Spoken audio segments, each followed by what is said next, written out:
In this lecture, we're going to learn about explicit template instantiations. And this is a technique we can use to tell the C++ compiler to generate a full template instance for a given bunch of template parameters or template arguments. And these instances will be generated without us having to explicitly create objects of our class template. We are going to be using our box container class template like we have seen so far. So this is the template class here. And we can tell the compiler to generate template instances using the syntax here.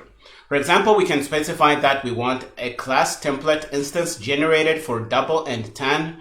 And we can specify that we want one created for std, string, and 5. And the compiler is going to generate these, and they are going to be directly put at the place where we have these statements here in our C++ code. So if we try to run code like this, for example, in CPP Insights, we are going to see that these instances are going to be generated, and we will see that they are in.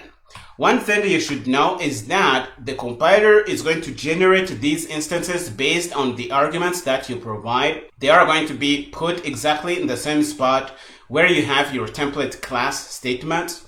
And all members are going to be put in regardless of whether you use them or not in your main function. This is something you should know. This is a feature that is in mainly for debug purposes, because who would want to generate a full template instance if you are not really using the methods in objects that you create for your class template? One use for this, for example, we can go in CPP Insights and instruct the compiler to generate this template instance, and we can see all the things and really know that things are working exactly how we want. But in practice, I haven't seen this used.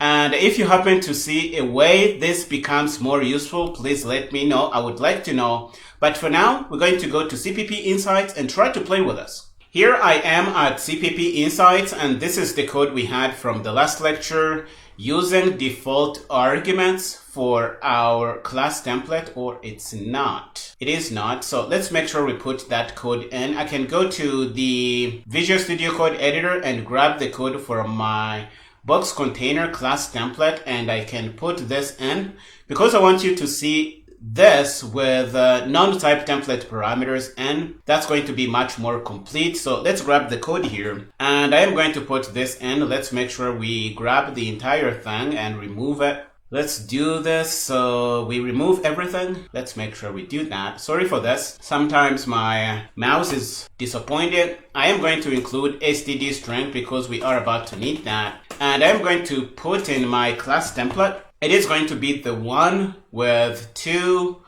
template parameters. One is going to be a template parameter. The other is going to be a non-type template parameter.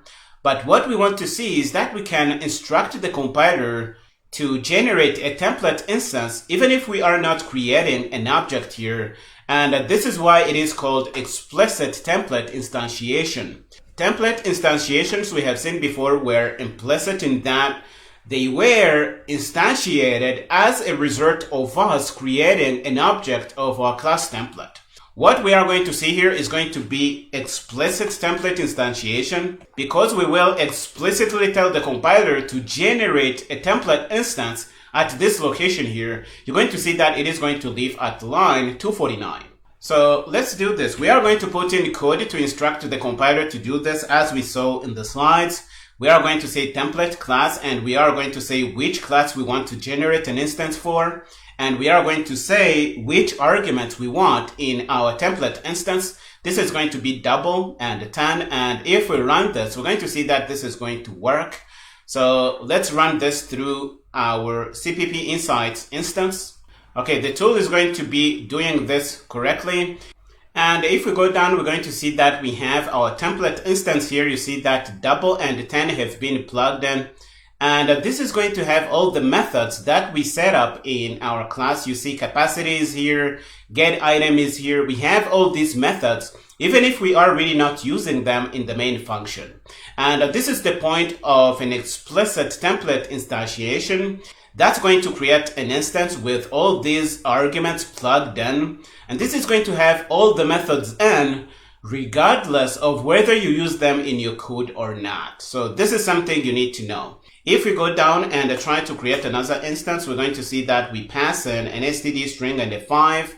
And if we run this through CPP Insights, let's wait. We should see another instance generated for std string and a 5. Let's go down and make sure we see that. So this is kind of hard to follow, but if we go to line 252, we will see our thing generated here for double and 10. And if we keep going down, we will find our other instance for std string and a 5, and we see a 5 plugged in here. This is exactly what we want. This is something you can achieve with explicit template instantiation. Again, it is a way to tell the compiler, give me a full instance for these template arguments I am giving to you, and the compiler is going to give that to you exactly in the place where you put this in your code. And you can look at this and know if your class template is working exactly as you want for the given arguments that you pass to it in your C++ program. We are going to stop here in this lecture. In the next one, we are going to learn about template specializations. Go ahead and finish up here and meet me there.